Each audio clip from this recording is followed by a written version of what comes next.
আসসালামু আলাইকুম। যারা এখন বর্তমানে পাসপোর্ট করতে যাবেন তাদেরকে অবশ্যই কাবিননামা সাথে নিতে হবে।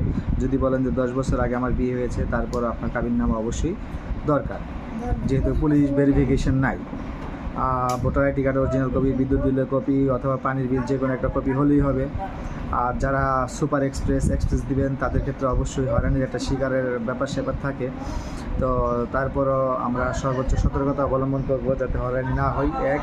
আর দ্বিতীয় হচ্ছে যারা সুপার এক্সপ্রেস করবেন তাদের পাসপোর্টটা, আমি আজকে সেটার সম্মুখীন হয়েছি।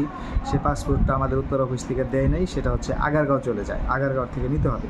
এটা একটা ইম্পর্টেন্ট তথ্য, যেটা হলো আমরা সুপার যদি এক্সপ্রেস দেই তখন আমরা দেখা যায় আমাদের লোকাল এরিয়াতে যাই, কিন্তু এটা দিয়ে চলে যায় আগারগাঁও অফিসে। তাহলে আগারগাঁও অফিস থেকে অবশ্যই সুপার এক্সপ্রেস পাসপোর্টটা গ্রহণ করতে হবে।